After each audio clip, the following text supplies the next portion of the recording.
England, 1847.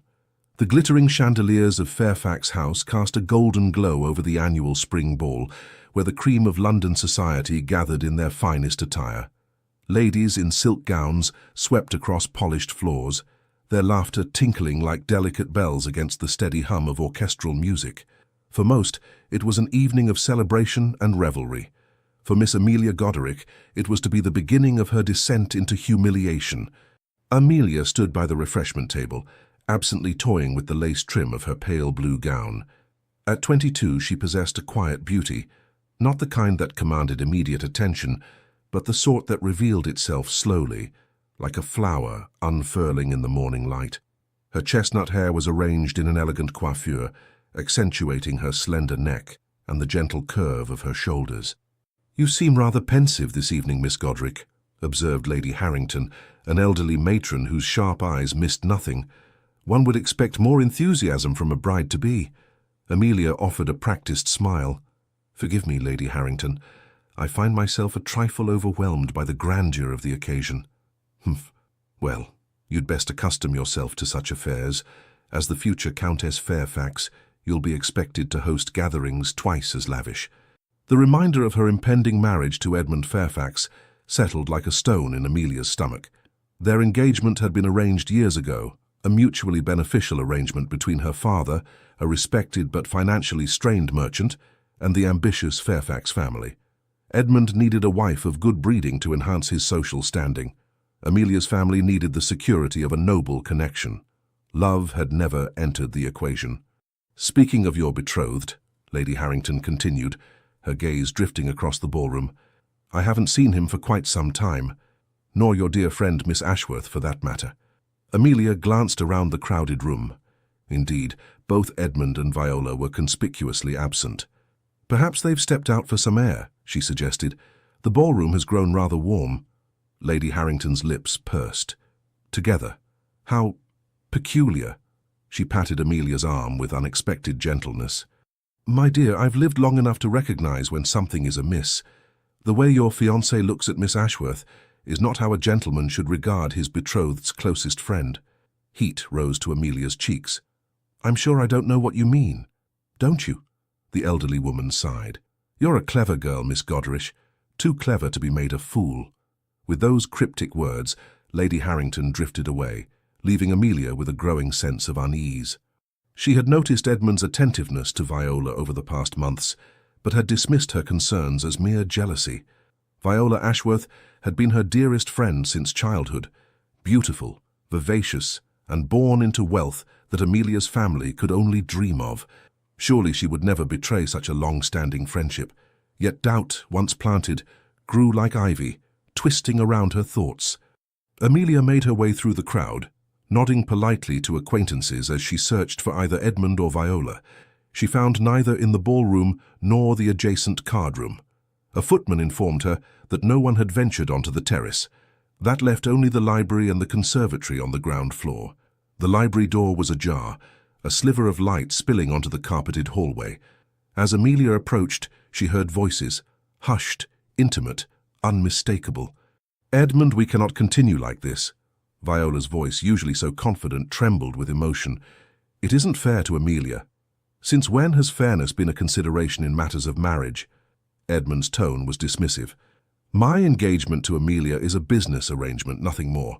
Her father's connections will help secure my position with the East India Company, and in return, her family gains the prestige of a title." "And what of love?" Viola asked. There was a pause, followed by the rustle of fabric. "Love is for poets and fools, my dear. But if you insist on such sentiments, then know that you alone hold my heart."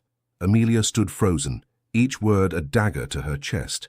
She had never harbored romantic illusions about her engagement, but to hear Edmund speak so coldly of their union, and to her dearest friend no less, was a cruelty she had not anticipated. She should have turned away then, preserved what little dignity remained. Instead, propelled by a need to confront the betrayal face to face, she pushed the door open. The scene before her confirmed her worst fears. Edmund stood with Viola in his embrace, their faces inches apart, his hand inappropriately placed at her waist. They sprang apart at Amelia's entrance, but the damage was done. "Amelia!" Viola gasped, her face pale with shock. "This isn't... We were just... Don't!"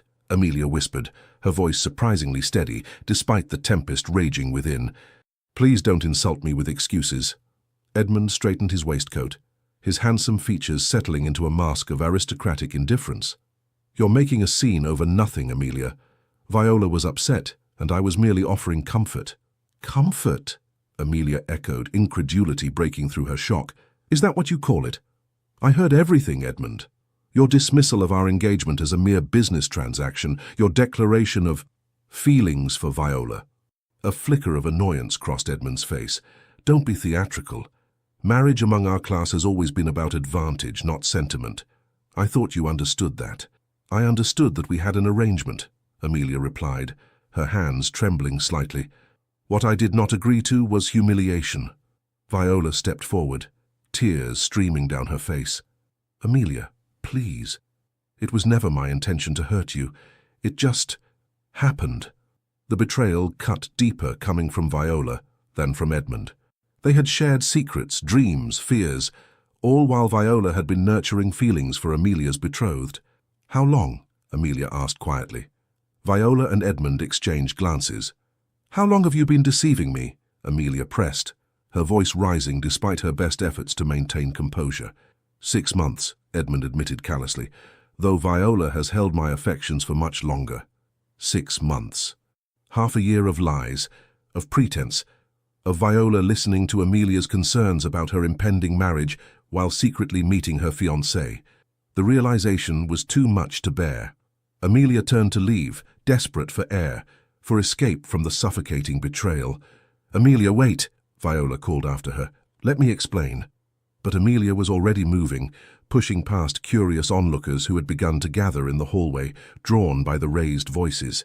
She was dimly aware of whispers, of eyes following her flight, but pride kept her spine straight and her chin high as she made her way through the ballroom. Only when she reached the relative sanctuary of the garden did she allow her composure to crack. The night air was cool against her flushed skin, the scent of roses offering little comfort as she struggled to breathe through the tightness in her chest. She had lost not only her fiancé, but also her dearest friend in one devastating moment. Worse, by morning, the scandal would be on every tongue in London. The humiliated Miss Goderich cast aside for her more beautiful, more wealthy friend. "Are you unwell, Miss Goderich?" The deep voice startled Amelia from her thoughts. She turned to find George Cavendish, the Duke of Ashford, regarding her with concern. Tall and imposing in his immaculate evening attire, the Duke was a commanding presence even in the dim light of the garden lanterns. "Your Grace," she managed, hastily wiping away a tear. "Forgive me, I didn't realize anyone else was here." "No apology needed," he replied, his voice gentler than his reputation would suggest. "These affairs can become overwhelming. I often find myself seeking refuge in gardens as well." Amelia had seen the Duke at various social functions, but had never spoken to him directly. Few did. At 32, George Cavendish was one of England's wealthiest and most powerful men, and its most elusive bachelors. Rumours about him abounded, that he had built his fortune through cunning investments after inheriting a near-bankrupt dukedom, that he scorned society despite his position within it, that he had sworn never to marry after some mysterious heartbreak in his youth. Whatever the truth, his presence in the garden now was most unexpected. "It's more than mere social fatigue, I think," he observed, studying her face. "You seem genuinely distressed." Something in his direct gaze, free from the usual society artifice, broke through Amelia's remaining defenses. "I've just discovered that my fiancé and my dearest friend have been involved. For months," she admitted, the words spilling out before she could reconsider confiding in a near stranger. "And now I've fled the scene like a coward." To her surprise, the Duke didn't offer empty platitudes or awkward sympathy. Instead, he said, "The true cowardice lies with them, Miss Goderich. Betrayal masked as propriety is the refuge of the weak." His unexpected understanding loosened something tight within her chest. "Nevertheless, I shall be the one bearing the brunt of the scandal. By tomorrow, everyone will know that Edmund Fairfax has all but jilted me for Viola Ashworth." The Duke was silent for a moment, his expression thoughtful as he gazed over the moonlit garden. "Scandal can be redirected," he said finally. "Society's memory is short, and its attention easily diverted by a more compelling narrative. What narrative could possibly overshadow this humiliation? Amelia asked bitterly. A curious light entered the Duke's eyes. What if instead of the abandoned fiancé, you became the woman who caught the interest of a duke? Amelia stared at him, certain she had misunderstood. Your Grace, I propose an arrangement, Miss Goderich, he said, his voice low and deliberate. Allow me to escort you back into that ballroom, where I shall make it clear to all present that I find your company preferable to any other. The gossips will quickly forget about Fairfax's indiscretion in favour of speculating about the Duke of Ashford's sudden interest in you. Amelia's mind raced. But why would you do such a thing? You hardly know me. A hint of a smile touched his lips. Let's just say I have little patience for men who don't honour their commitments. He extended his hand. What say you, Miss Goderich? Shall we give the ton something worthwhile to discuss?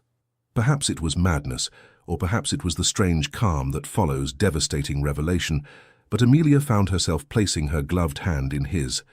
Yes, she said simply. I believe we shall. As the Duke of Ashford led her back toward the brightly lit ballroom, Amelia felt the first stirrings of something unexpected beneath her grief and humiliation, a flicker of defiance, a spark of hope, and the curious sensation that her life had somehow veered onto an entirely different path in the span of a single evening. The return to Fairfax House's ballroom on the arm of the Duke of Ashford created precisely the sensation George Cavendish had predicted.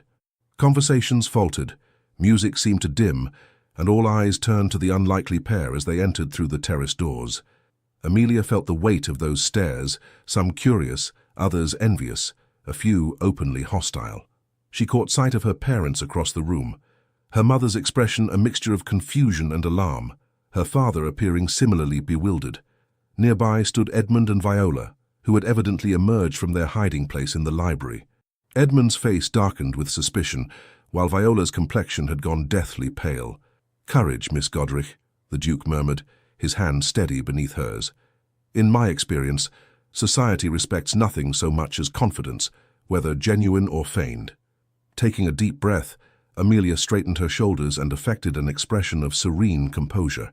The Duke led her directly to the center of the ballroom, where he signaled to the orchestra. The musicians, recognizing the gesture of one of England's most powerful noblemen, brought their current piece to a close. In the ensuing silence, the Duke of Ashford addressed the startled gathering. Ladies and gentlemen, I hope you'll forgive the interruption to this splendid evening. His voice carried effortlessly across the room, commanding attention without apparent effort. I find myself compelled to share some unexpected but welcome news. A ripple of murmurs swept through the crowd. The Duke continued, his gaze unwavering. It seems I have found myself utterly captivated this evening. Miss Amelia Goderich has granted me the honor of her attention, and I find I cannot bear to waste another moment before making my intentions clear. Gasps echoed around the ballroom. From the corner of her eye, Amelia saw Edmund take a step forward, his expression thunderous, before Lord Fairfax placed a restraining hand on his son's arm. Miss Goderich, the Duke continued, turning to face her directly, would you do me the great honor of permitting me to call upon you tomorrow? I believe we have much to discuss regarding our future acquaintance. It was not a proposal of marriage. That would have been too precipitous even for this dramatic rescue, but it was a clear declaration of interest from a man who had never before shown particular attention to any woman in society. The implication was unmistakable. Amelia felt a curious calm settle over her. This charade, if indeed it was such, offered her an escape from humiliation. More than that, it provided a way to reclaim some measure of dignity from the evening's earlier devastation. You honor me with your interest, Your Grace, she replied, her voice steady despite the thundering of her heart. I would be delighted to receive you.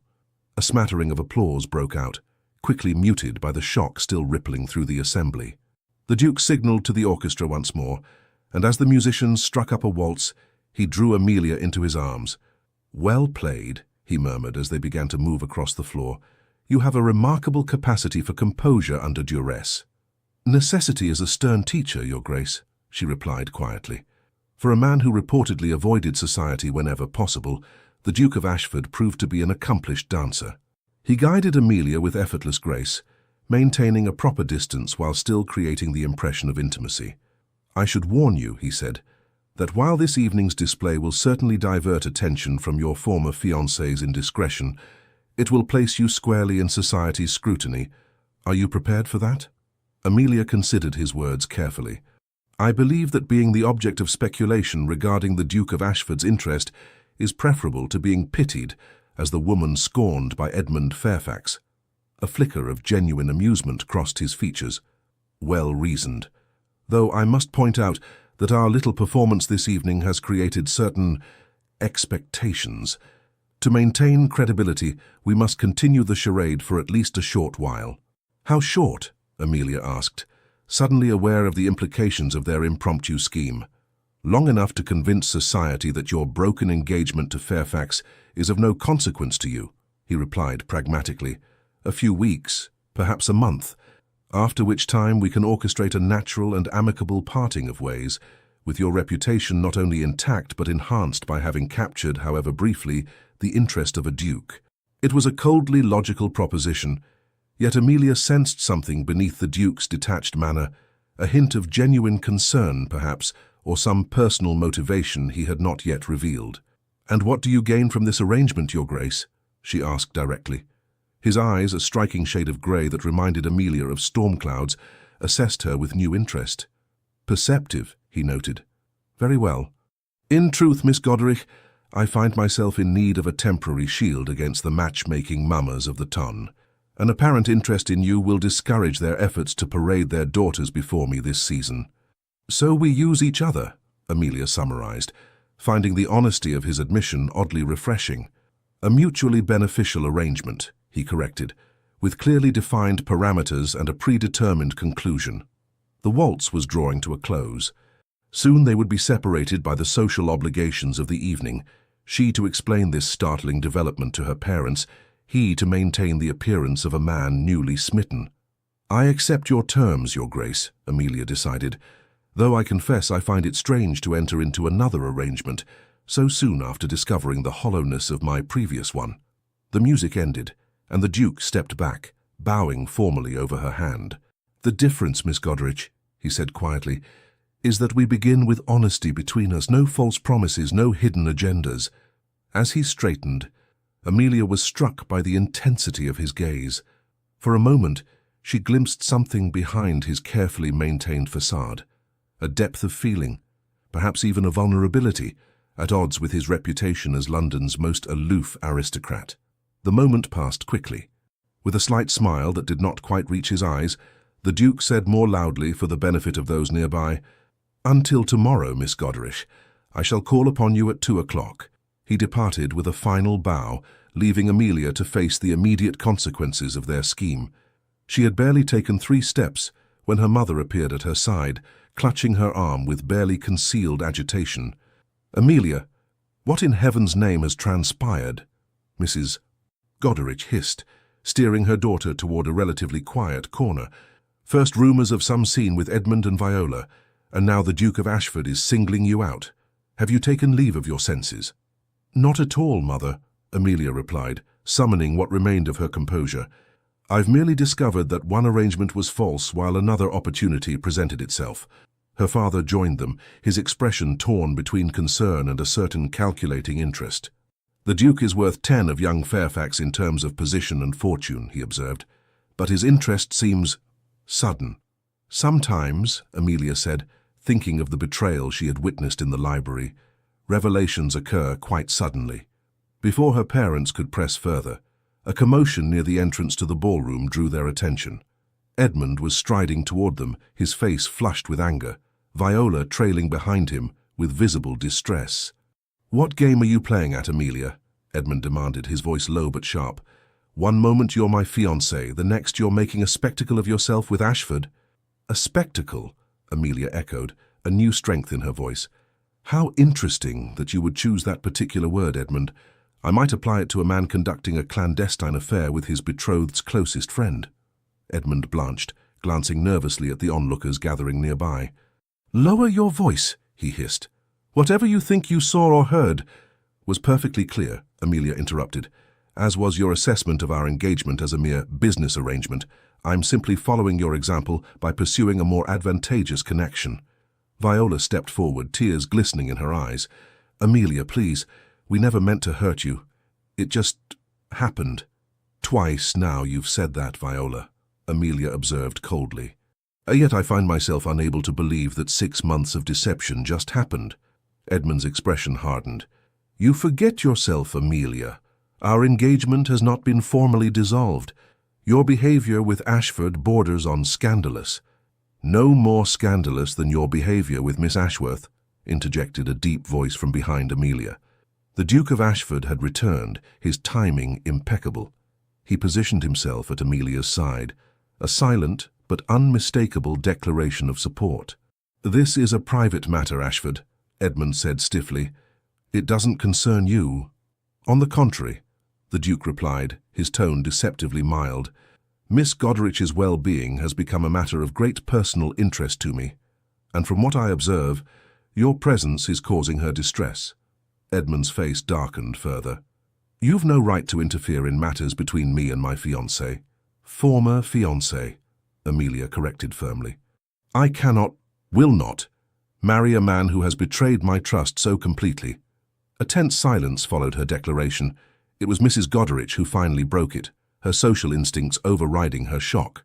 "I believe this discussion would be better continued in private," she said, glancing meaningfully at the circle of interested observers that had formed around them. "Lord Fairfax's study, perhaps." "An excellent suggestion," the Duke agreed smoothly. "Though I must insist on accompanying Miss Goderich if she wishes it." Amelia nodded gratefully. "I would appreciate your presence, Your Grace." The small party made their way to Lord Fairfax's study, where Edmund's father was already waiting, his expression grave. As the door closed behind them, shutting out the curious eyes and ears of the ball attendees, Amelia steeled herself for the confrontation to come. Lord Fairfax spoke first, addressing Amelia with cold formality. "Miss Goderich, I understand you've made certain accusations regarding my son's conduct." "Not accusations, my lord," Amelia replied steadily. "I witnessed Edmund and Miss Ashworth in an intimate embrace and overheard their conversation. They admitted to having conducted a secret relationship for the past 6 months, all while I remained ignorant of their betrayal." Edmund stepped forward, his manner shifting from anger to persuasion. "Amelia, you're overreacting. Yes, Viola and I have developed an attachment, but these things happen. Our engagement can still proceed as planned. Nothing need change." "Nothing need change?" Amelia repeated incredulously. "You expect me to marry you, knowing that your heart belongs to another, to my dearest friend, no less." "Marriage among our class is rarely about affection," Edmund replied dismissively. "You've always known that. Our family's arrangements stand to benefit us both. As my wife, you would want for nothing material, except dignity," the Duke of Ashford observed dryly, "and respect. Rather significant omissions, wouldn't you agree, Fairfax?" Edmund's jaw tightened. "Again, Ashford, this matter doesn't concern you." "It concerns me greatly," the Duke countered, "as I intend to court Miss Goderich openly, provided she is free to receive my attentions." The statement hung in the air, its implications clear. If the Fairfax family insisted on maintaining the engagement, despite Edmund's indiscretion, they would risk direct opposition from one of England's most influential peers. Lord Fairfax, a shrewd man who had built his family's fortune through careful political maneuvering, recognized the implied threat immediately. "Perhaps," he said carefully, "given these unfortunate circumstances, a dissolution of the engagement would indeed be best for all concerned." Edmund turned to his father in disbelief. "Father, the Goderich connection is vital for our interests in the East India Company." "As is remaining in the good graces of the Duke of Ashford," Lord Fairfax cut in meaningfully. "Sometimes, Edmund, one must recognize when a hand is lost and fold gracefully." Viola, who had remained silent since entering the study, suddenly spoke. "Edmund, please, this has gone too far. We've hurt Amelia deeply. The least we can do is release her from an engagement neither of us has honored in spirit." Edmund looked from his father to Viola, then finally to Amelia. Something in his expression shifted, pride giving way to a grudging recognition of defeat. "Very well," he said stiffly. "Consider our engagement terminated, Amelia. I wish you joy of your Duke." The words were spoken with a bitterness that belied any genuine goodwill. "The settlements, Mr." Goderic began, his merchant's mind turning to practical matters. "The dowry will be returned in full," Lord Fairfax stated firmly, "along with a suitable settlement for Miss Goderic in recognition of the unfortunate nature of these circumstances." Amelia's father nodded, a hint of relief crossing his features. The Goderic family had stretched their resources to provide Amelia's dowry. Its loss would have been financially devastating. "Then it appears our business is concluded," the Duke of Ashford observed. "Miss Goderic, might I suggest we return to the ballroom? I believe you promised me another dance." Amelia recognized the offer for what it was, a chance to depart with dignity, to show society that she emerged from this confrontation, not as a victim but as a woman with promising prospects. "Indeed, Your Grace," she replied, accepting his proffered arm. "I believe I did." As they moved toward the door, Viola stepped forward one last time. "Amelia," she said hesitantly, "I know I have no right to ask, but is there any possibility that someday you might forgive?" "No," Amelia interrupted, her voice quiet but firm. "Some betrayals cut too deeply for forgiveness, Viola. You were more sister than friend to me. That makes your deception all the more painful." Tears spilled down Viola's cheeks. "I understand," she whispered. "But I want you to know that I am truly sorry." Amelia studied the face of the woman who had been her closest companion since childhood. Despite everything, part of her ached at the finality of this rupture. But stronger than that ache was the certainty that some bonds once broken could never be mended. "Goodbye, Viola," she said simply, before turning away. As the Duke of Ashford escorted her back to the ballroom, Amelia felt strangely light-headed, not with grief or anger, but with an unexpected sense of liberation. The life she had resigned herself to, the future she had accepted out of duty, had been shattered. In its place lay uncertainty, but also possibility. "You handled that admirably," the Duke commented as they neared the ballroom entrance.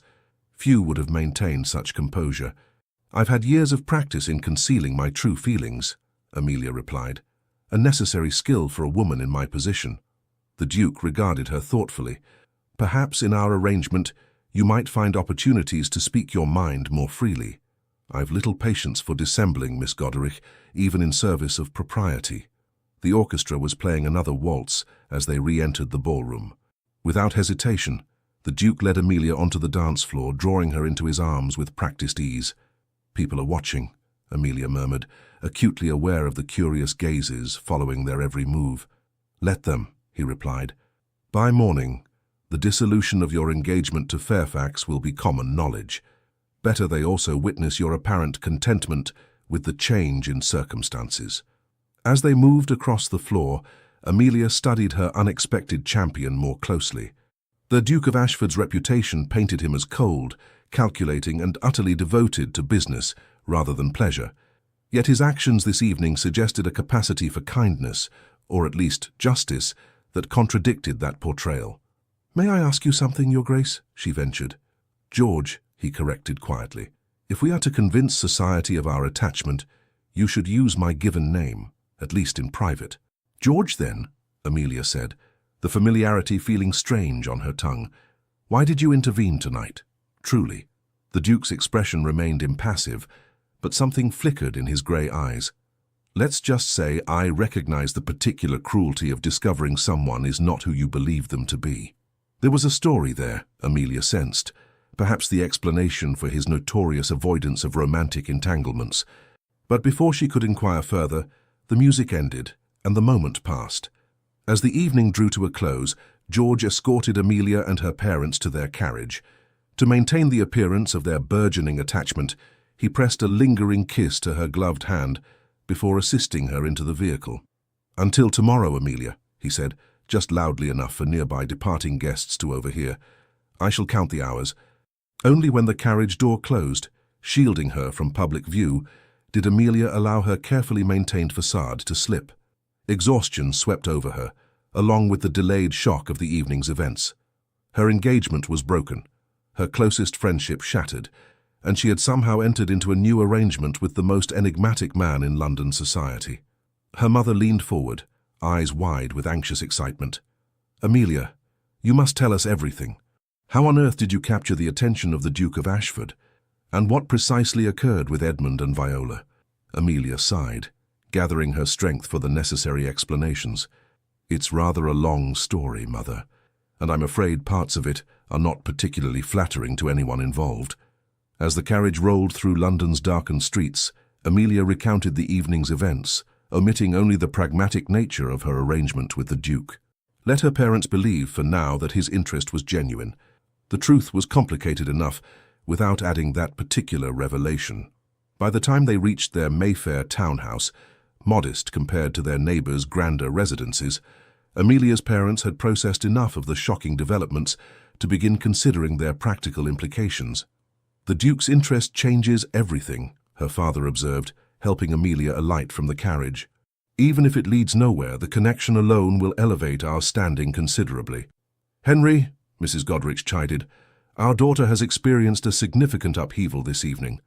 Perhaps discussions of social advantage can wait until morning." Mr. Goderich had the grace to look abashed. "Of course, my dear. Forgive me, Amelia.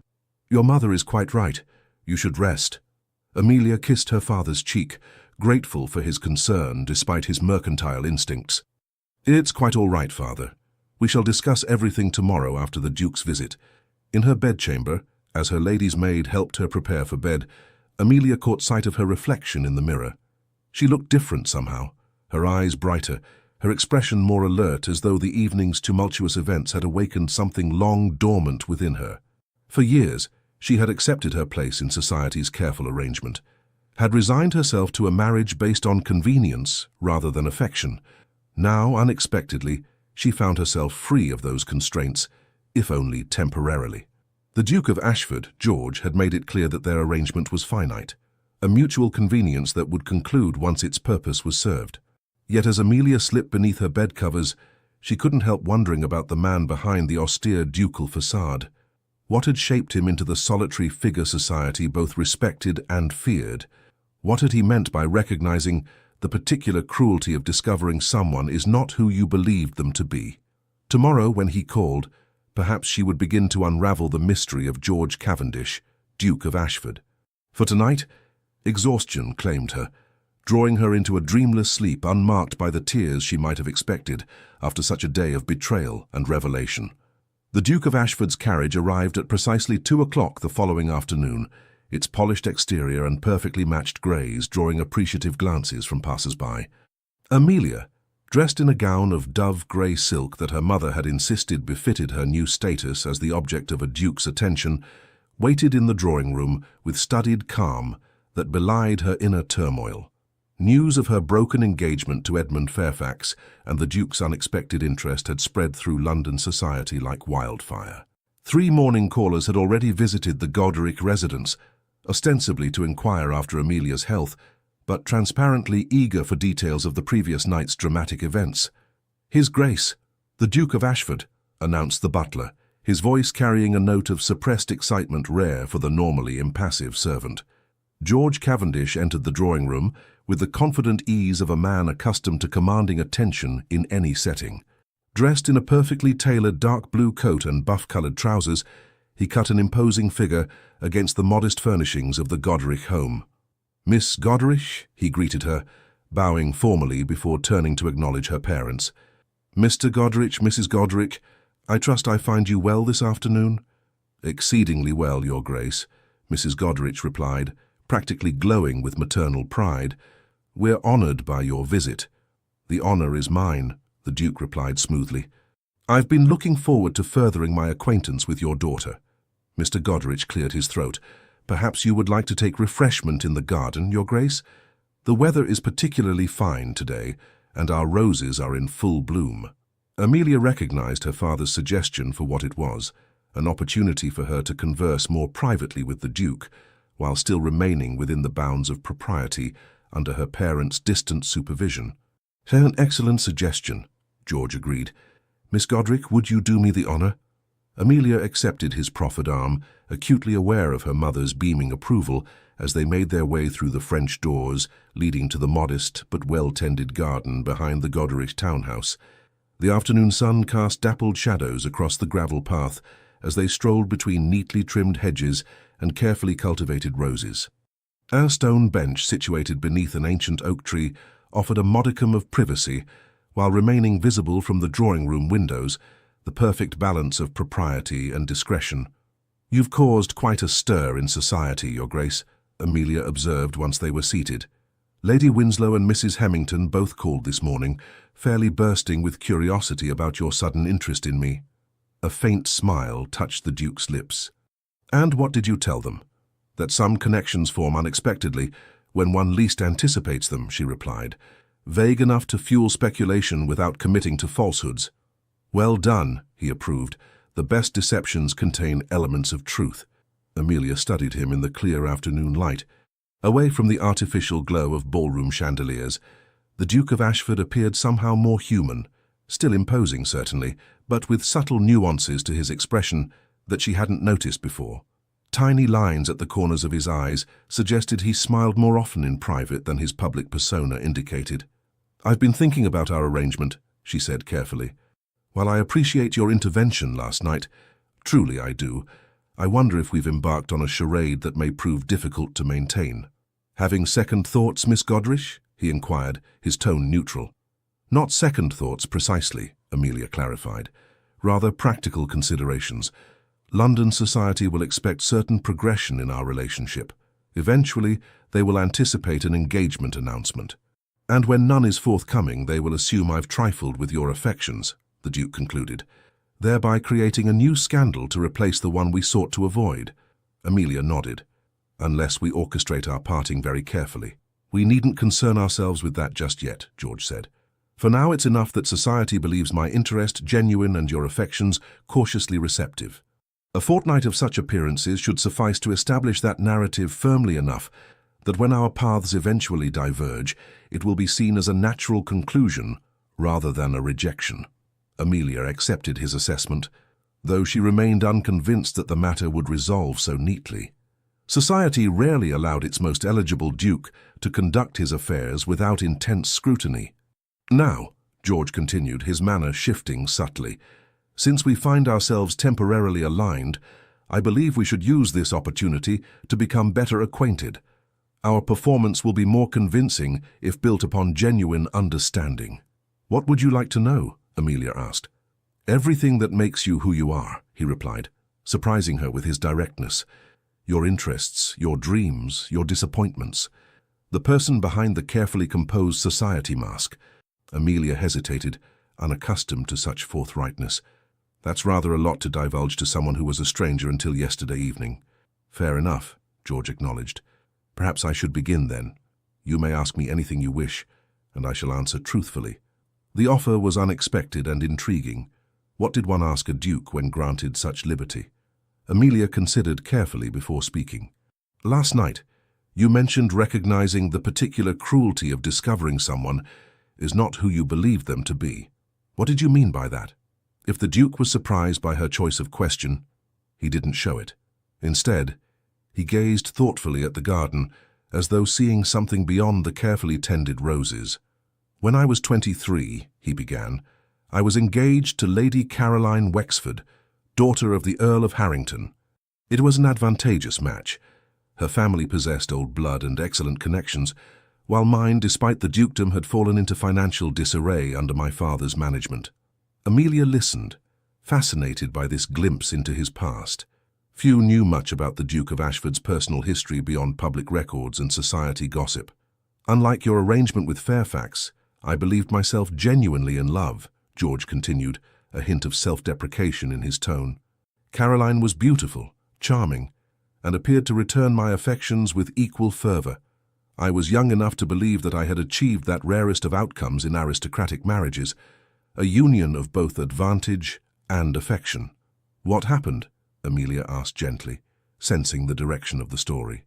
"A week before our wedding, I discovered letters she had written to Baron Westmoreland, intimate letters that made it clear their relationship extended far beyond proper acquaintance."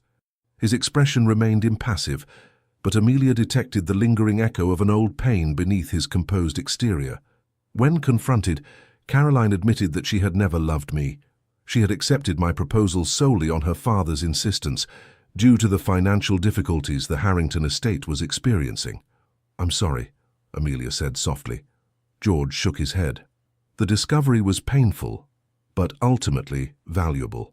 It taught me to look beyond appearances, to question motives, and to recognize that in our social sphere, genuine feeling is often sacrificed at the altar of advantage. "And so you've avoided romantic entanglement since then," Amelia concluded, the pieces of his reputation falling into place. "I've avoided the pretense of romance," he corrected. "Better honest solitude than false companionship, wouldn't you agree?" The question seemed to invite a deeper confidence, and Amelia found herself responding with unexpected candor. "I've never expected love in marriage," she admitted. "My parents' union was arranged, as was my engagement to Edmund.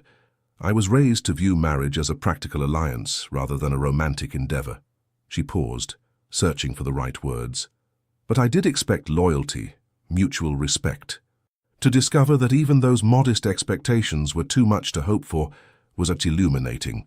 And disillusioning," George added perceptively. "Yes," Amelia agreed, "though perhaps the disillusionment is valuable, as you said of your own experience. At least now I harbor no false hopes." The Duke studied her with an intensity that made Amelia conscious of every detail of her appearance, the way the afternoon light caught in her hair, the slight flush that rose to her cheeks under his scrutiny. "Tell me," he said, changing tack abruptly, "if you were free of society's constraints, what would you choose for yourself? Not in terms of marriage, but life. What pursuits would occupy your time and mind?" The question took Amelia by surprise. Few had ever asked about her personal desires beyond the conventional expectations for a woman of her station. "I would travel," she answered after a moment's reflection. "Not merely to the usual European destinations, but farther, to Constantinople perhaps, or even India. I've read accounts of such places that make our London society seem terribly small and provincial by comparison." "An unusual ambition for a young lady," George observed, though his tone held no censure. "I've always been drawn to knowledge," Amelia continued, emboldened by his apparent interest. "My father indulged my educational inclinations more than most men of his generation might have. I read extensively, history, philosophy, even some scientific treatises, though I must admit much of the latter exceeds my understanding." "And if you could choose your own path entirely," George pressed, "would you marry at all?" The directness of the question startled Amelia, but she found herself considering it seriously. "I suppose I would wish for a partnership of minds as well as circumstances. Someone with whom I could converse freely, exchange ideas, perhaps even disagree without fear of censure." She smiled ruefully. "A rather fanciful notion, I know." "Not fanciful," George contradicted. "Rare, perhaps, but not impossible." Something in his voice drew Amelia's gaze to his face. For a brief moment the ducal mask slipped, revealing a hint of the man beneath the title, thoughtful, perhaps even vulnerable in ways society never glimpsed. The moment was interrupted by the appearance of Mrs. Goderich at the drawing-room window, making a show of checking on their progress. "I believe we're being summoned," George observed dryly. "Your mother likely fears we've had insufficient time for meaningful conversation, yet too much for strict propriety." Amelia laughed, the sound spontaneous and genuine. "You've assessed her perfectly. She's torn between wanting to advance our acquaintance and maintaining the appearance of proper supervision." They rose from the bench and began walking slowly back toward the house. "I meant to ask," George said, "whether Fairfax has made any further attempt to contact you since last night." Amelia shook her head. "Not directly, though his mother sent a rather formal note this morning, expressing regret for the unfortunate misunderstanding and suggesting that cooler heads might prevail after reflection." A flicker of annoyance crossed the Duke's features. "They still hope to salvage the arrangement, then. Fairfax needs your father's connections for his Eastern ventures." "My father would never insist I honor the engagement now," Amelia assured him. "He may be practical, but he's not heartless." "Nevertheless," George said thoughtfully, "it might be wise to emphasize our apparent attachment more publicly. Would you permit me to escort you to the Harringtons' musicale tomorrow evening? I understand it's to be quite the significant gathering." Amelia blinked in surprise. "You wish to attend a musicale? I was given to understand you avoid such entertainments whenever possible." A hint of a smile touched his lips. "My reputation for reclusiveness serves me well in business, but in this instance, visibility serves our purpose better. Besides," he added with unexpected lightness, I find my aversion to society lessened by the prospect of your company." The compliment, delivered with such apparent sincerity, brought a genuine blush to Amelia's cheeks. She reminded herself sternly that this was all part of their charade, the Duke playing his role with admirable conviction. "Then I shall be delighted to accompany you," she replied, matching his tone. As they re-entered the drawing-room, where her parents waited with poorly disguised eagerness, Amelia found herself in the curious position of playing a role that felt increasingly less like pretense. The Duke of Ashford, George, had revealed himself to be far more complex and intriguing than his public persona suggested. Their arrangement might be temporary, a mutual convenience designed to navigate a social crisis, but Amelia couldn't help wondering what further revelations their pretended courtship might bring. The Harrington musical proved to be precisely the forum for public display that George had anticipated. As he escorted Amelia into the crowded music room, conversations faltered, heads turned, and speculative glances followed their progress. Lady Harrington herself, a formidable matron whose social influence was matched only by her talent for uncovering secrets, descended upon them immediately.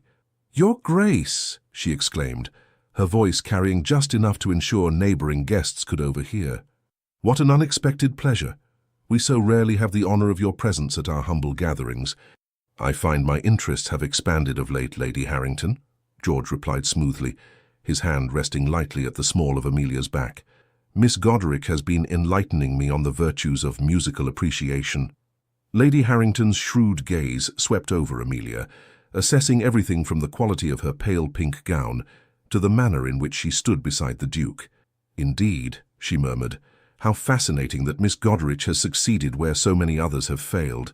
The observation, though couched as a compliment, carried a subtle barb that did not escape Amelia's notice.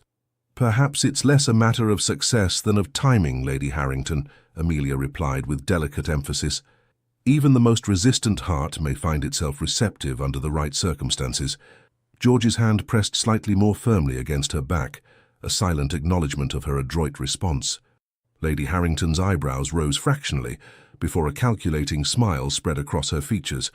"How charmingly put, my dear. I do hope you'll both enjoy this evening's performance. We've secured Miss Evelyn Thompson for the principal recital, a remarkable young talent. But do excuse me, I see the Duchess of Marlborough has just arrived." As their hostess swept away, George guided Amelia toward seats near the front of the room, nodding acknowledgments to various acquaintances as they passed. "Well played," he murmured close to her ear. "You've given Lady Harrington precisely the fodder she needs to spread our narrative throughout London by breakfast tomorrow." "She's rather intimidating," Amelia confessed quietly. "I've always found her manner somewhat predatory." "An apt description," George agreed. "Lady Harrington feeds on information as others do on sustenance, but in this instance her appetite serves our purpose."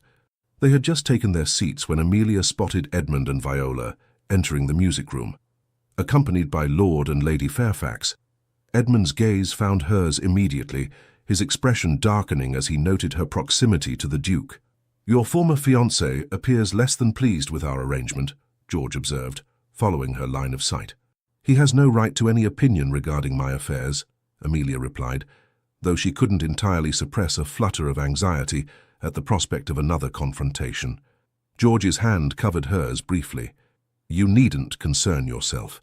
Fairfax is many things, but he's not fool enough to create a scene in Lady Harrington's drawing room." The prediction proved accurate. Throughout the musical performance, a display of considerable talent by the young pianist, Edmund maintained a stony distance, though Amelia occasionally felt the weight of his gaze. Viola, by contrast, appeared pale and withdrawn, her usual vivacity dimmed by what Amelia could only assume was shame or regret. During the interval, as guests mingled and refreshments were served, George was briefly drawn into conversation with several gentlemen eager to discuss political matters. Amelia found herself momentarily alone, a situation quickly remedied by the appearance of Lady Charlotte Winters, one of the few society women whose company Amelia genuinely enjoyed. "My dear Amelia," Charlotte exclaimed, linking her arm through Amelia's. "You've been holding out on me. Not a word about the Duke of Ashford, and now you appear together as though it's the most natural thing in the world." Amelia smiled at her friend's characteristic directness. "It happened rather suddenly, Charlotte. I'm still becoming accustomed to it myself. Well, I for one am delighted, Charlotte declared. After that dreadful business with Edmund, and yes, everyone knows, my dear, these things always get out. You deserve someone of true worth and character. She leaned closer, lowering her voice. And between us, the Duke is a vast improvement in every regard. Fairfax always struck me as rather too pleased with himself. Amelia laughed despite herself. Charlotte, you're incorrigible. Merely observant, her friend countered with a grin, and what I observe is that the Duke looks at you in a way Fairfax never did, as though you're actually present, rather than merely decorative.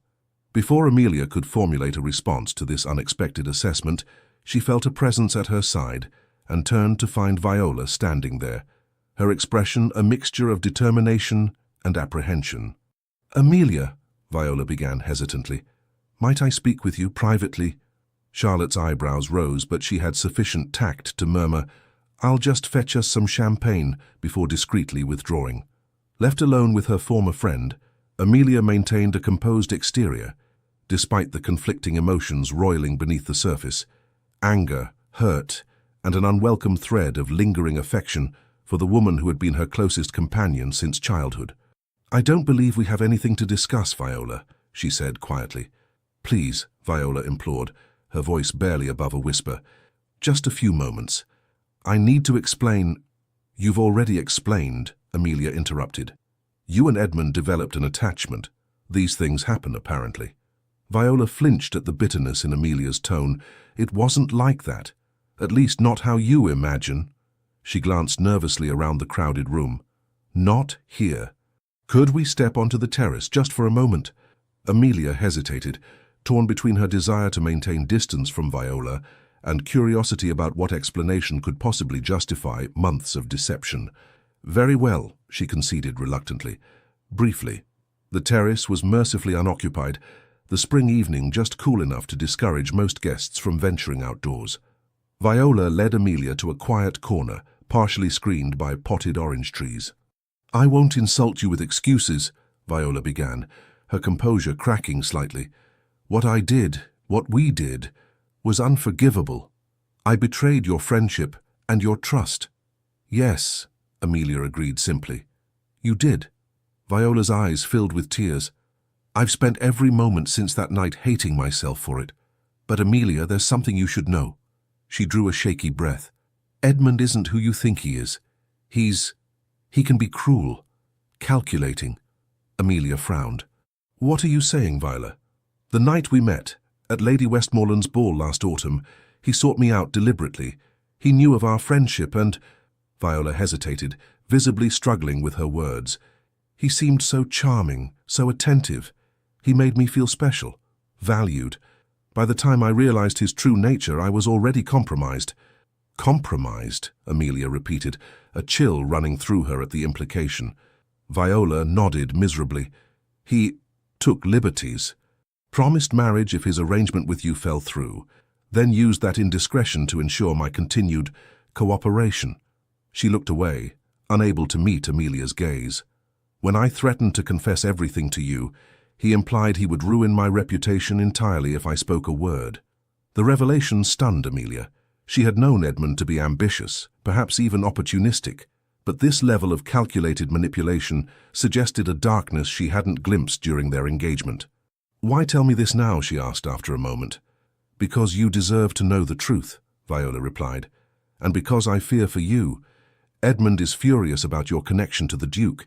He sees it as a deliberate humiliation, and he's not a man who accepts such blows to his pride gracefully." "What do you mean?" "He's been making inquiries, discreet ones, into the Duke's past, looking for weaknesses, vulnerabilities. I'm afraid he means to cause trouble between you somehow." Amelia processed this information with growing concern. "Thank you for the warning," she said finally, "though it doesn't change what happened between us, Viola." "I know," Viola whispered, wiping away a tear. "I don't expect forgiveness. I couldn't bear it if you were hurt further because of my weakness." The sincerity in Viola's voice gave Amelia pause. The betrayal still stung deeply, but perhaps there were complexities to the situation she hadn't fully grasped in the shock of discovery. "I need time," Amelia said eventually. "What you've told me, it's a lot to absorb." Viola nodded, relief visible in her expression at even this small concession. Of course. Thank you for listening, Amelia. I've missed you terribly. As they re-entered the music room, Amelia caught sight of George searching the crowd, his expression clearing when he located her. He moved purposefully in her direction, offering a cordial but distant nod to Viola as he reached Amelia's side. "Is everything all right?" he asked, his voice low enough to ensure privacy. "Yes," Amelia replied automatically, then amended. "That is, I'm not entirely sure. Viola has shared some concerning information about Edmund." George's gaze sharpened. "Perhaps we should discuss it somewhere more private. The second half of the performance is about to begin, but we could make our excuses afterward." Amelia nodded gratefully, glad of his understanding without the need for detailed explanation. As they resumed their seats for the recital, she found her thoughts in turmoil, divided between Viola's troubling revelations and acute awareness of George's protective presence beside her. The remainder of the musicale passed in a blur of notes and polite applause. When the final piece concluded, George smoothly made their excuses to Lady Harrington, citing an early engagement the following day. In the relative privacy of his carriage, Amelia related the substance of Viola's confession, watching George's expression grow increasingly grave as she spoke. "Do you believe her?" he asked when she had finished. Amelia considered the question carefully. "I believe she believes herself a victim of manipulation, rather than merely a willing participant in betrayal. Whether that's the complete truth, I cannot say with certainty." "The warning about Fairfax's intentions toward us, or rather, toward me, rings true," George observed. "Men like Fairfax rarely accept defeat gracefully, particularly when their pride is wounded." What could he possibly hope to accomplish? Amelia wondered. "Your position is unassailable compared to his." George's expression turned thoughtful. "Everyone has vulnerabilities, Amelia, even dukes." He glanced out the carriage window at the passing London streets. "There are aspects of my business dealings that, while entirely legal, might appear questionable if presented in a certain light. Investments in the Americas that some might consider speculative, trade arrangements with merchants of ambiguous reputation. Would such revelations damage you significantly? Materially, no. But reputation and trust are the currencies of power in our world. Fairfax cannot touch my title or fortune, but he might attempt to sow doubt about my character." George's gaze returned to Amelia, his expression softening slightly. "However, I'm more concerned about how his machinations might affect you." "Me?" Amelia asked, surprised. "I'm merely a temporary association for you, as we agreed." Something flickered in George's eyes, too quickly for Amelia to interpret, before he composed his features once more. "Nevertheless," he said, "you've become entangled in this situation largely through my intervention. I feel responsible for ensuring you emerge unscathed." The carriage slowed as it approached the Goderic residence. Before it came to a complete stop, George spoke again, his voice carrying a note of decision. "I believe we should accelerate our strategy," he said. "If Fairfax means to cause trouble, we should present him with a fait accompli before he can act." "What do you mean?" Amelia asked, a strange flutter of anticipation rising within her. "An engagement announcement," George replied, watching her carefully for her reaction. "Formal, public, and immediate. It would secure your position socially, and make any attempt by Fairfax to create scandal appear as mere jealousy." Amelia stared at him, momentarily speechless. "But our arrangement was temporary," she finally managed. "A brief association to divert attention from the broken engagement. Nothing more. The announcement need not lead to actual marriage," George clarified. "We could maintain the engagement for a suitable period, then part ways amicably, citing some irreconcilable difference of temperament or preference. By then, the Fairfax scandal would be forgotten, and you would be free to pursue a more suitable match if you wished." It was a logical proposition, presented with the same pragmatic clarity that had characterized their original arrangement. Yet Amelia couldn't help feeling a twinge of disappointment. The notion was absurd. She had entered into this charade with clear understanding of its limitations and purpose. "I see," she said carefully. "And you believe this is necessary?" "I believe it would be prudent," George replied. "But I won't proceed without your full agreement. This decision affects your future significantly, Amelia. I won't have you pressured into it. even by concerns about Fairfax's potential machinations. The carriage had stopped.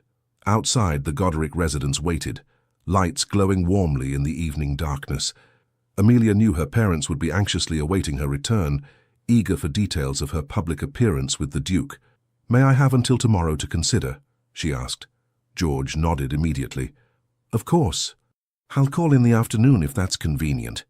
"Thank you," Amelia said, grateful for his understanding. "For everything, really.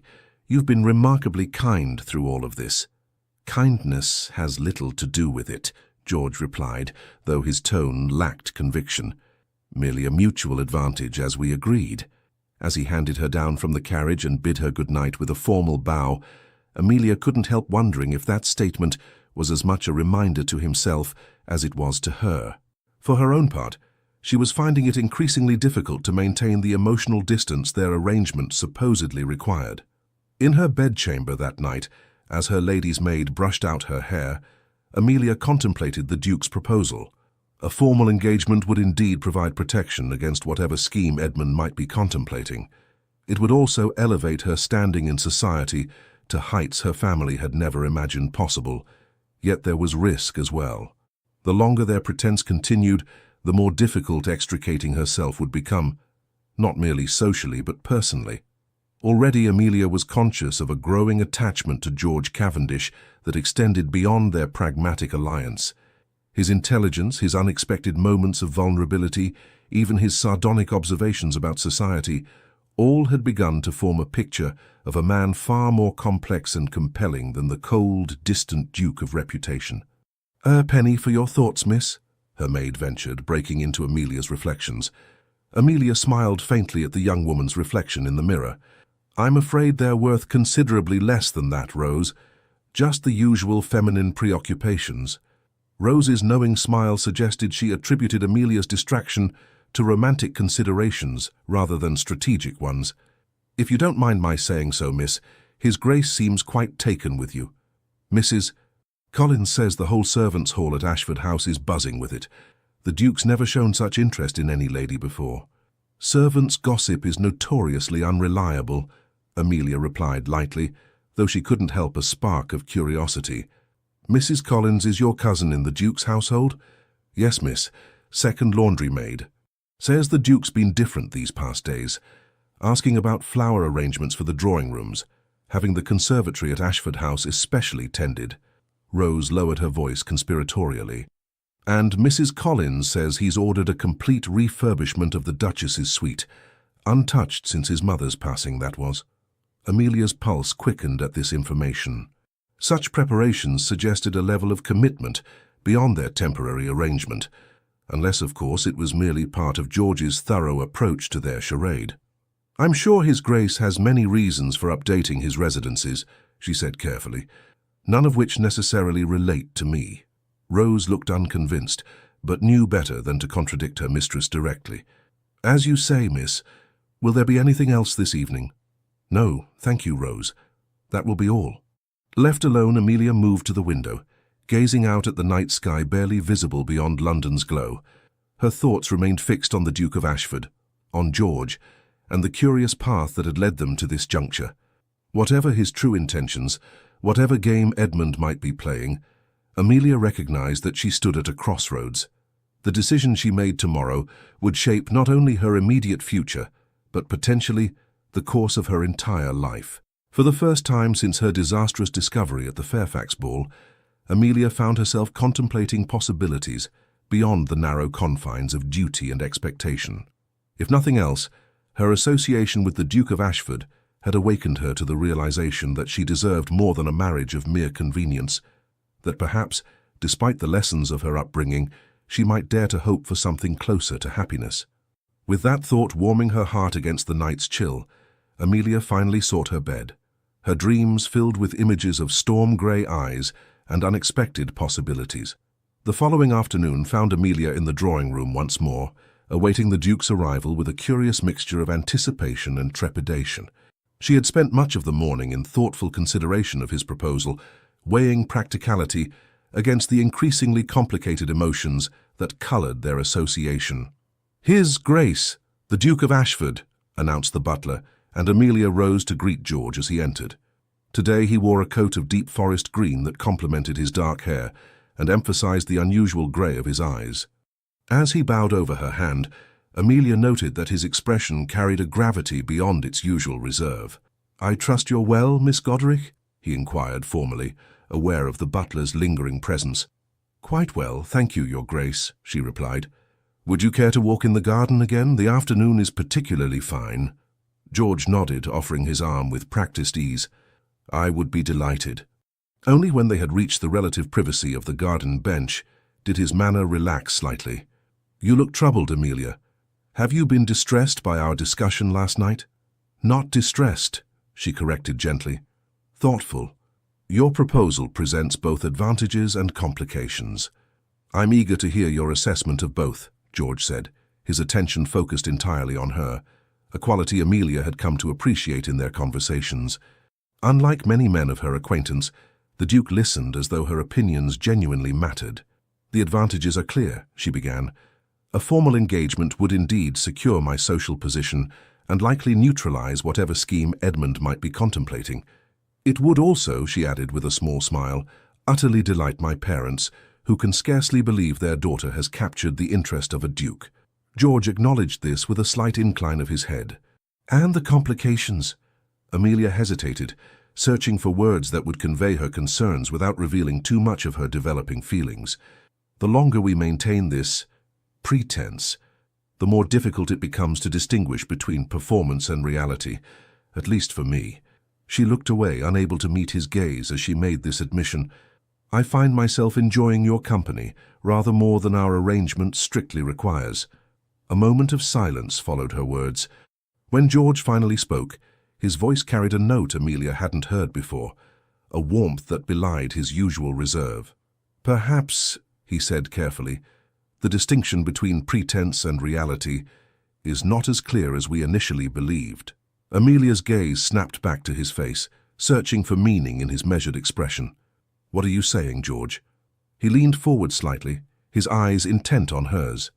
"I'm saying that what began as a convenient arrangement has become something else, at least for me." He paused, seeming to choose his next words with unusual care. "I find myself thinking of you when we're apart, looking forward to our meetings with an eagerness that has nothing to do with social strategy." Amelia's heart quickened at this unexpected revelation.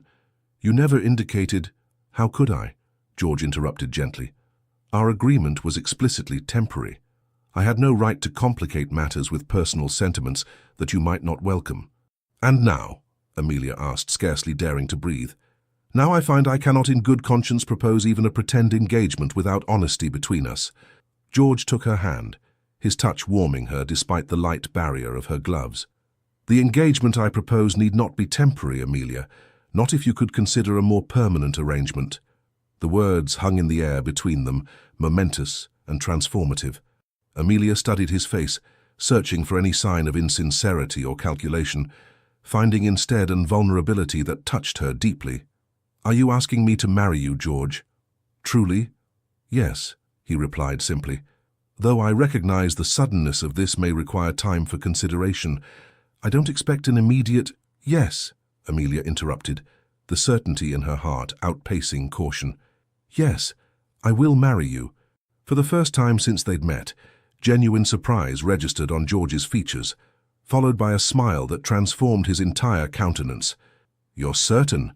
This is not merely acceptance of a convenient solution?" Amelia shook her head, her own smile blossoming in response to his. "In the span of a few days you've shown me more consideration, more genuine interest in my thoughts and feelings than Edmund did in years of our engagement.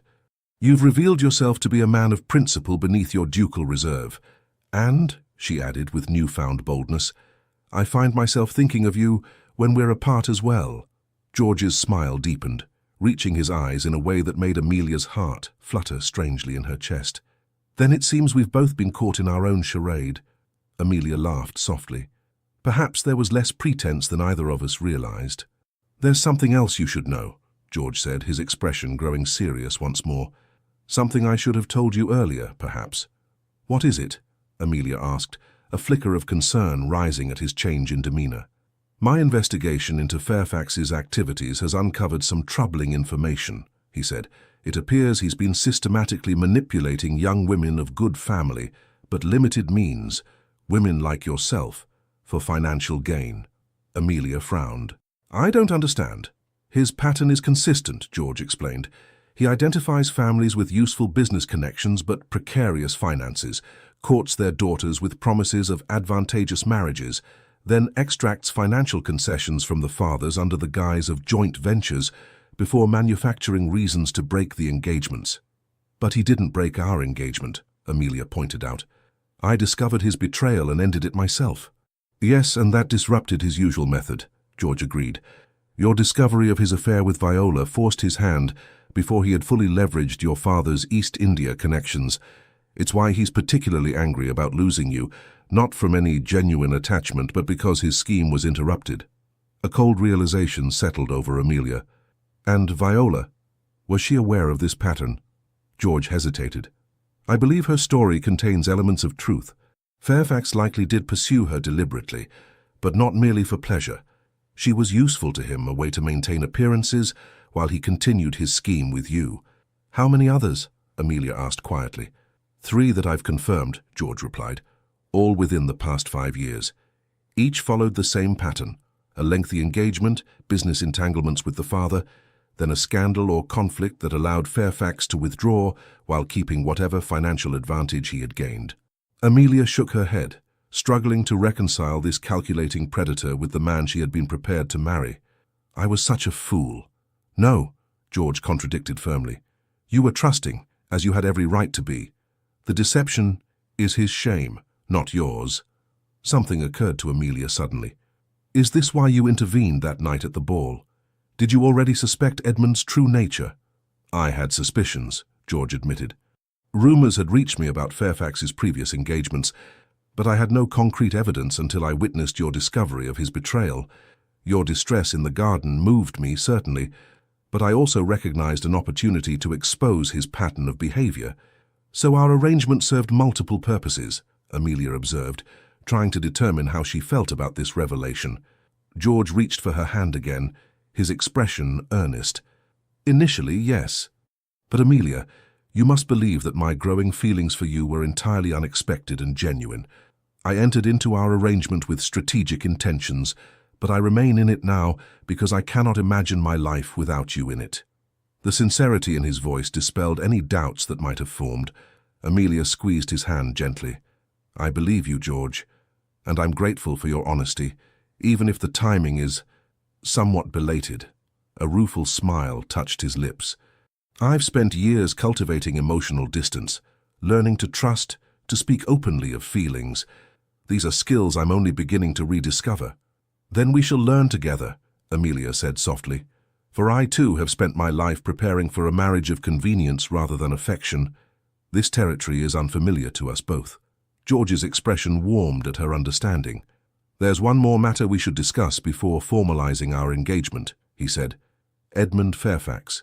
He's unlikely to accept defeat gracefully, particularly now. What do you propose? Amelia asked. I've gathered evidence of his pattern of deception, George explained. Nothing that would stand in a court of law, perhaps, but enough to destroy his reputation in society if revealed. His dealings, though ethically abhorrent, were executed with enough ambiguity and legal cunning to evade formal prosecution. Scandalous, yes, but not unlawful by the standards of our courts. I intend to meet with him privately, to make it clear that any attempt to interfere with our happiness will result in his complete social and financial ruin. Amelia considered this approach thoughtfully. And Viola? What becomes of her in all this? That, George said gently, is for you to decide. Her role in Fairfax's schemes seems more that of pawn than accomplice, though her betrayal of your friendship remains her own responsibility. The question of Viola weighed heavily on Amelia's heart. The pain of betrayal remained sharp, yet Viola's tearful confession at the musicale had revealed a young woman caught in circumstances partly beyond her control. I'm not ready to forgive her, Amelia admitted, but neither do I wish to see her destroyed alongside Edmund. Perhaps in time we might find some measure of reconciliation. George nodded. A compassionate perspective, and one that speaks to your character. He hesitated briefly before continuing. "There's one final matter I should address before we proceed further." "Yes," Amelia prompted when he paused. "As my Duchess, you would have considerable freedom to pursue your interests, including that desire to travel you mentioned. My business affairs often take me to distant ports. There's no reason you couldn't accompany me." His expression grew intent. "I want you to understand that I don't seek a conventional aristocratic marriage, where the Duchess merely presides over social functions, while the Duke pursues his separate life. I want a true partnership, Amelia, if that's what you desire as well." The word sent a thrill of possibility through Amelia. Not only marriage to a man she was rapidly coming to love, but the freedom to explore the world beyond London's narrow social confines. It was more than she had ever dared hope for. "That's precisely what I desire," she assured him, her voice steady with conviction.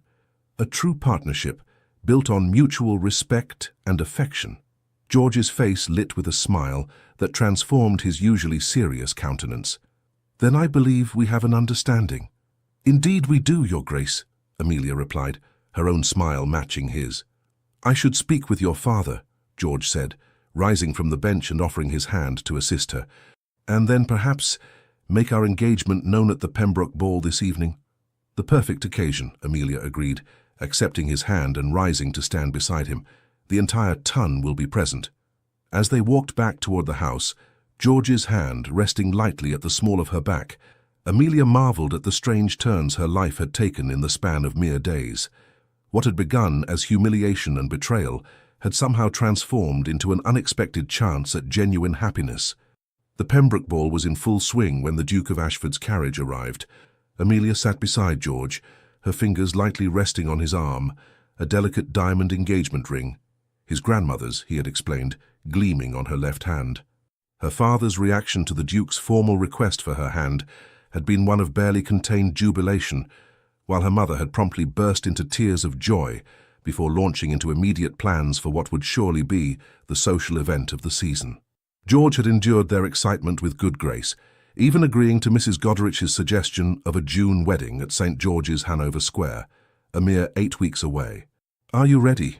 George asked quietly as the carriage slowed before Pembroke House's illuminated entrance. Amelia nodded, a curious calm having settled over her despite the significance of the evening ahead. "I find I'm not nearly as nervous as I expected to be." "No second thoughts?" he inquired, his tone light but his eyes searching hers with genuine concern. "None," she assured him firmly, "though I admit to some anticipation regarding society's reaction. We've managed to create quite the whirlwind romance."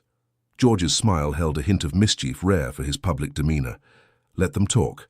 I find I rather enjoy providing the ton with something substantive to gossip about for a change." The footman opened the carriage door and George descended first before turning to assist Amelia. As her hand settled in his, he leaned closer. "Remember," he murmured, "no matter what occurs this evening, we face it together." The words warmed Amelia as they ascended the steps to Pembroke House. The butler announced them with particular emphasis.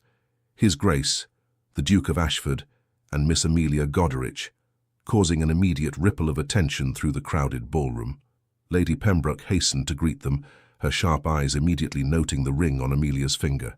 "Your Grace, Miss Goderic, how delightful to see you both. And might I observe that Miss Goderic is wearing a rather significant new adornment this evening?" George inclined his head slightly. "Your observation is correct, Lady Pembroke. Miss Goderic has done me the great honor of accepting my proposal of marriage." Despite having clearly anticipated this announcement, Lady Pembroke managed an impressive display of surprise and delight. "How wonderful! And may I be the first to wish you both every happiness?" "You may indeed," George replied smoothly, "though I suspect congratulations will be abundant this evening." Lady Pembroke's smile widened. "Indeed they shall. You must allow me to share your joyous news with my guests." "By all means," George agreed, his hand settling possessively at Amelia's waist. As their hostess hurried away to spread the announcement, Amelia caught sight of Edmund and Viola across the ballroom. Edmund's expression darkened visibly as he noted their arrival, while Viola merely looked pale and subdued beside him. "Fairfax appears less than pleased by our news," George observed, following her gaze. "I imagine he's realizing that his plans have been thoroughly disrupted," Amelia replied, "both regarding my father's business connections and his attempt to salvage his reputation after our broken engagement." "He'll be even less pleased after our conversation tomorrow," George said quietly. "I've arranged to meet him at my club. Lord Harrington has agreed to be present as a witness, a precaution against any attempt by Fairfax to misrepresent our discussion later." Before Amelia could respond, they were surrounded by well-wishers, Lady Pembroke having wasted no time in announcing their engagement to the assembled guests.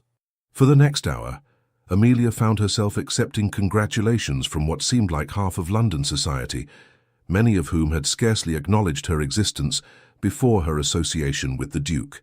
"Fascinating how quickly one's social standing can change," she murmured to George during a brief respite between greetings. "A cynical but accurate observation," he agreed, his thumb tracing small circles against her gloved hand.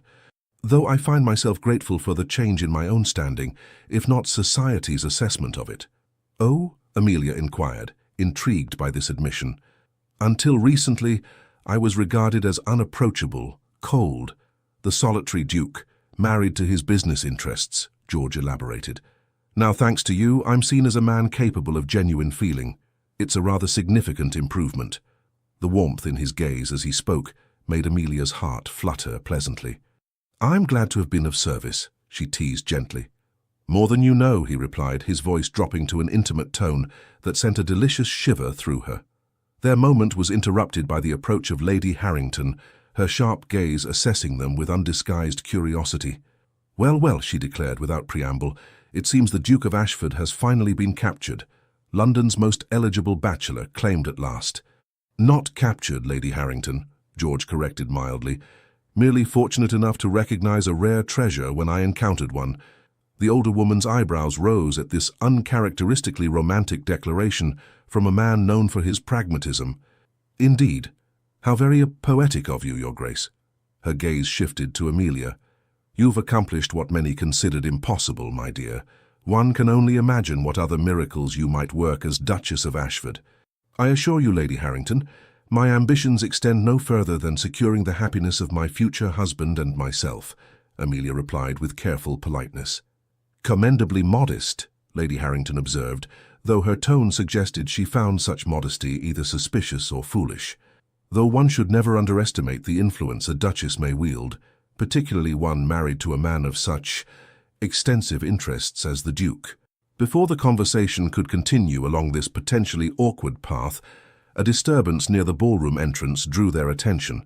Edmund Fairfax appeared to be engaged in a heated argument with Lord Pembroke, his voice rising despite their host's obvious attempts to calm him.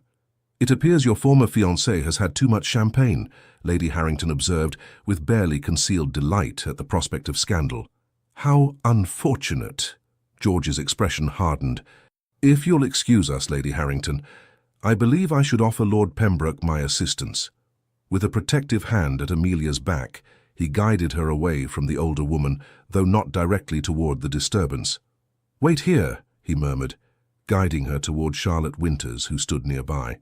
"Charlotte, might I impose upon you to keep Miss Godrich company for a moment? I need to address a situation." Charlotte, assessing the situation with her usual acuity, nodded immediately. "Of course, Your Grace. Amelia and I have much to discuss regarding wedding preparations, I'm sure." As George strode purposefully toward Edmund and Lord Pembroke, Charlotte linked her arm through Amelia's. "Your former fiancé appears determined to make a spectacle of himself," she observed quietly.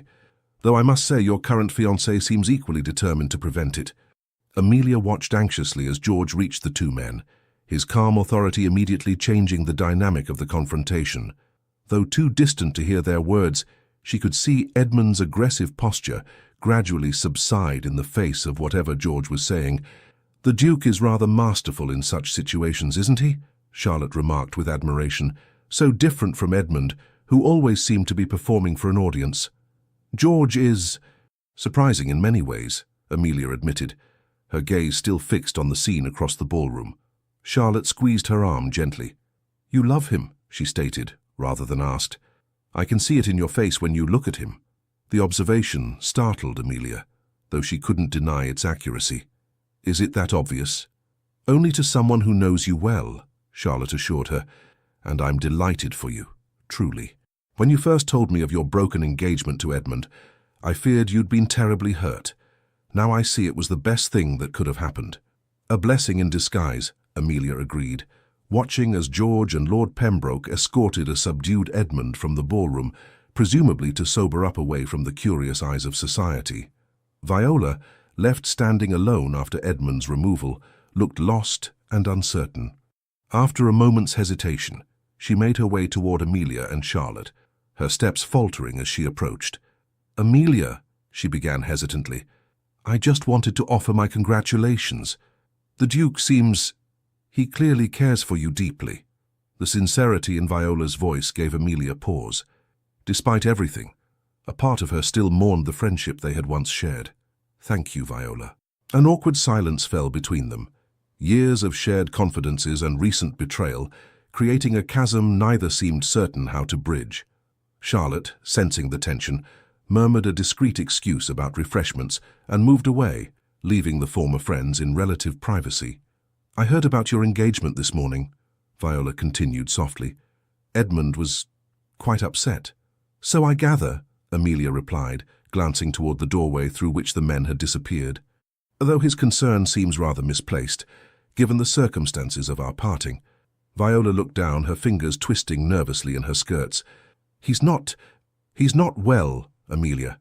Since your broken engagement, he's been drinking heavily, making wild accusations. His father is deeply concerned."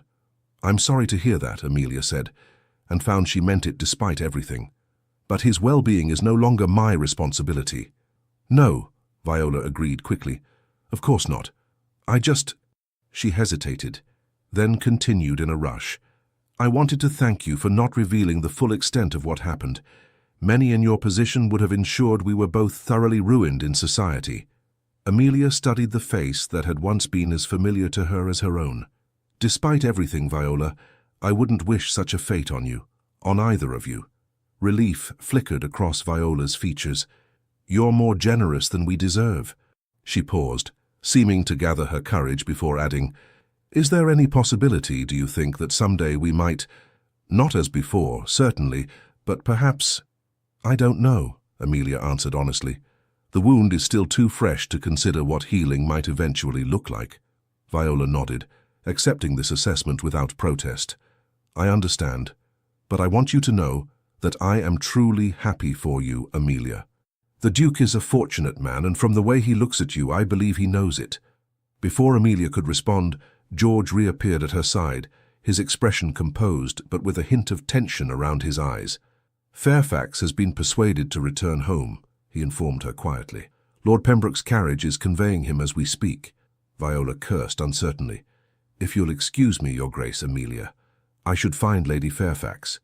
As she retreated, George turned to Amelia with concern. "Are you all right? I'm sorry you had to witness that scene." "I'm fine," Amelia assured him. "What happened?" George guided her toward a relatively quiet corner of the ballroom. "Fairfax had clearly been drinking before he arrived. When he heard the announcement of our engagement, he became agitated. He was making some rather wild accusations when Lord Pembroke intercepted him." "What sort of accusations?" Amelia asked, a chill of apprehension running through her. "Nothing of consequence," George replied dismissively, though something in his expression suggested otherwise. "The ravings of a man whose pride has been wounded." Amelia laid her hand on his arm. "George, please, no secrets between us, remember?" He sighed, relenting under her steady gaze. "He was claiming that our engagement is a sham, that I'm using you to thwart some business venture he believes I'm aware of. Nonsense, of course, but potentially damaging if repeated in the right circles." "All the more reason for your meeting tomorrow," Amelia observed. "Indeed." George's expression softened as he regarded her. "But let's not allow Fairfax to overshadow our evening. This is a celebration after all." As if on cue, the orchestra began playing a waltz. George extended his hand with a formal bow that was belied by the warmth in his eyes. "May I have this dance, future Duchess of Ashford?" Amelia placed her hand in his, a sense of rightness settling over her as he drew her into his arms. "You may, future husband." As they moved across the floor in perfect synchronization, Amelia marveled at how completely her life had transformed. From the humiliation of betrayal to the joy of unexpected love, from resignation to possibility, all in the span of mere days. "What are you thinking?" George murmured, his face close to hers as the dance brought them together. "That life takes the most unexpected turns," Amelia replied honestly. "A week ago, I believed my future was set in stone, a marriage of convenience to a man who didn't love me. Now, George prompted when she trailed off. Amelia smiled up at him, allowing the happiness she felt to shine in her eyes. "Now I find myself engaged to a man I'm rapidly falling in love with, facing a future filled with possibilities I never dared imagine." The admission, the first time either had spoken directly of love, brought a rare, unguarded smile to George's face. "I find myself in a similar state of astonishment," he confessed. "I came to your rescue that night in the garden with purely practical intentions. I never anticipated that you would rescue me in return." "Rescue you?" Amelia echoed, puzzled. "From solitude," George clarified. "From the fortress I built around myself after Caroline's betrayal. You've accomplished what I believed impossible, Amelia. You've made me trust again, made me hope again." The music swelled around them, but Amelia scarcely heard it, lost in the depths of George's grey eyes and the meaning behind his words. In that moment, surrounded by the glittering elite of London society, yet utterly alone in their private connection, Amelia knew with absolute certainty that their engagement was no longer a matter of convenience or strategy for either of them. It was, quite simply, where they both belonged. The day of the wedding dawned bright and clear, a perfect June morning that seemed designed to match the occasion's joyful spirit. St. George's, Hanover Square, was filled to capacity with the cream of London society, all eager to witness the season's most talked-about union. In a small antechamber, Amelia stood before a mirror as her mother made final adjustments to her veil. The ivory silk of her wedding gown shimmered in the sunlight streaming through the high windows, its elegant simplicity a perfect complement to the magnificent Ashford diamonds adorning her throat and ears, gifts from George the previous evening. "You look beautiful, my darling," Mrs. Goderich said, tears glistening in her eyes. "I could never have imagined such a match for you." "Nor I, Mother," Amelia replied with a smile. "Life has proven rather more surprising than we anticipated." A soft knock at the door heralded her father's arrival. Mr. Goderich entered, resplendent in his finest coat, his expression a mixture of pride and barely contained emotion. "It's time, my dear," he said, offering his arm. "Your Duke awaits." As Amelia took her father's arm, a sense of perfect peace settled over her. The past 2 months had been a whirlwind of preparations and adjustments, yet through it all, her certainty about George had only deepened. Their courtship, though conducted under society's watchful eye, had revealed a man of depth, integrity, and unexpected tenderness. Each day had brought new discoveries. George's dry wit, his genuine interest in her opinions, his thoughtful gestures that spoke more eloquently than words of his growing affection. Edmund Fairfax had departed London shortly after George's private meeting with him, retreating to his family's country estate under the ostensible excuse of overseeing agricultural improvements. Whatever had transpired between the two men remained private, but the result had been Edmund's complete withdrawal from society and business circles alike. Viola, too, had retreated from London, though she had written Amelia a heartfelt letter before departing. In it she had expressed again her remorse and wished Amelia every happiness in her marriage. The letter had concluded with a hope that time might eventually heal the breach between them, a hope that Amelia, from the security of her newfound happiness, found herself increasingly able to share. The organ music swelled as Amelia and her father reached the church doors. The congregation rose, heads turning to witness the bride's entrance. At the altar, George stood tall and commanding in his formal attire, his normally impassive face transformed by an expression of such open adoration that Amelia's breath caught in her throat. As she moved down the aisle toward him, their gazes locked, and in that moment everything else faded away. The watching crowd, the magnificence of the church, the social significance of their union. There was only George, only the love that had blossomed so unexpectedly between them, only the future they would build together. When she reached his side, he took her hand in his touch steady and warm. "You are exquisite," he murmured, his voice for her ears alone. "And you are everything I never knew I wanted," she replied softly. The service proceeded with all the solemnity and splendor befitting a ducal wedding. Amelia spoke her vows in a clear, unwavering voice, her heart full as she promised to love, honor, and cherish the man before her. George's response was equally steady, his grey eyes never leaving hers as he bound himself to her with sacred words. When the Archbishop pronounced them husband and wife, George's kiss was both tender and possessive, a perfect expression of the bond that had formed between them in such a short time. As they turned to face the congregation, now as Duke and Duchess of Ashford, Amelia felt George's hand tighten around hers. "Ready?" he asked quietly. She smiled up at him, her heart overflowing with happiness. "For everything," she replied. Together they proceeded down the aisle, stepping out into the sunlight and the cheering crowd beyond the church doors, stepping out into the future they would share, a future built not on convenience or arrangement, but on the strongest foundation of all, love freely given and joyfully received. Yorkshire, September 1847. The late summer breeze carried the scent of heather across the moors surrounding Ashford Manor, the Duke of Ashford's ancestral country estate.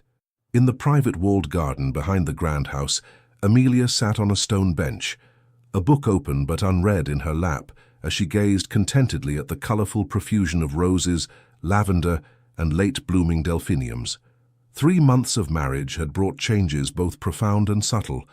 The initial adjustments of two independent people learning to share a life had given way to a comfortable rhythm, a sense of partnership that deepened with each passing day. George had proven himself as attentive a husband as he had been a fiancé, taking genuine interest in Amelia's thoughts and preferences, including her in his business discussions when she expressed curiosity, and encouraging her to pursue her own interests with the full support of his position and resources. For her part, Amelia had embraced her role as Duchess of Ashford with natural grace, winning over even the most sceptical members of society with her genuine warmth and intelligence. Where the previous Duchess had been known for opulent but cold formal entertainments, Amelia had established a different tradition, smaller gatherings focused on stimulating conversation, artistic performances, and the fostering of genuine connections. The sound of approaching footsteps drew Amelia from her reverie. She looked up to see George striding across the garden toward her, his formal attire discarded in favor of riding clothes, his usually perfectly arranged hair slightly tousled by the wind. "There you are," he said, his face lighting with pleasure at the sight of her. "I've been looking for you." Amelia smiled, setting aside her book as he joined her on the bench. "Have you enjoyed your ride?" "Immensely," George replied, taking her hand in his. "Though I find I'm increasingly reluctant to be parted from you, even for a few hours." The admission, delivered with characteristic directness, warmed Amelia's heart. Their courtship might have begun as a pragmatic arrangement, but their marriage had blossomed into something neither had anticipated, a deep abiding love that grew stronger with each passing day. "I have news," George continued, his expression a curious mixture of excitement and hesitation. "A letter arrived from Liverpool while I was out. The trading vessel I invested in has returned from the Americas with exceptional profits." "That's wonderful," Amelia said, though she sensed there was more to his announcement. "I'll need to travel to Liverpool next week to oversee the final arrangements," George explained. "I expect to be away for at least a fortnight." "I see," Amelia replied, trying to mask her disappointment at the prospect of their first significant separation since their wedding. George's fingers tightened around hers. "I was hoping," he said carefully, "that you might consider accompanying me." Amelia's head lifted in surprise. "To Liverpool?" "And perhaps beyond," George added, a smile spreading across his features. "The captain speaks highly of Boston. With winter still months away, the crossing would be relatively comfortable. We could return before Christmas, having seen at least a small portion of the wider world you've expressed such interest in exploring." Joy bubbled up within Amelia at this unexpected proposal. "You want to take me to America?" "I want to show you everything," George replied simply. "Every place I've ever traveled, every wonder I've witnessed, and I want to discover new sights alongside you." He brushed a strand of hair from her face, his touch gentle. "What do you say, Duchess? Shall we begin our adventures together?" In that moment, looking into the eyes of the man who had transformed her life in ways she could never have imagined, Amelia felt a profound sense of gratitude for the strange twist of fate that had led her from betrayal to true love. "Yes," she said, leaning forward to press her lips to his in a kiss that spoke of both contentment in their present happiness and anticipation of all that was yet to come. "Let's begin." George drew her closer, deepening the kiss with a passion that still surprised and delighted her. When they finally parted, his expression held a tenderness reserved only for her. "I love you, Amelia Cavendish," he murmured against her lips. "More than I ever believed possible." "And I love you," she replied, her heart full to overflowing. "My unexpected Duke." As the afternoon sun cast long shadows across the garden, Duke and Duchess remained hand in hand on the stone bench, discussing plans and possibilities, sharing dreams and desires. Two people who had found in each other not merely an advantageous match, but a true meeting of hearts and minds. From the betrayal of a false fiancé had come the greatest blessing of Amelia's life, a love born of honesty, nurtured by respect, and destined to last a lifetime. The end. Dear listener, if this story found its way to you today, perhaps it wasn't by chance. Life, like Amelia's journey, often surprises us when we least expect it. What seems like heartbreak, a betrayal, a disappointment, a painful ending, can quietly become the beginning of something more truthful, more meaningful. No matter your age, no matter how many chapters have already been written in your life, there is always room for a new one, lighter, wiser, and filled with genuine love. Just as Amelia found her strength after sorrow, you too carry a light within you that cannot be dimmed. Your wisdom, your scars, your hopes, they are all part of your beauty. And even if some days feel heavier than others, never forget, you are worthy of respect, of tenderness, of love that sees you completely. You have not been left behind. You are exactly where you need to be to bloom again. May tonight bring you deep rest and peace of heart. May you feel courage for the days ahead, and may you sleep knowing that you are held, seen, and quietly protected by something greater. With heartfelt gratitude, Legends of the Fall Team. Thank you for staying with us until the end of this story. If Amelia's journey moved your heart, from betrayal to unexpected love, we invite you to like, comment, and subscribe to our channel. Your support from the bottom of our hearts motivates us to keep telling stories full of love, redemption, courage, and hope. At the end of this video, another story suggestion from our channel will appear. Click it and let yourself be surprised by more emotional stories just like this one. With love, Legends of the Fall Team.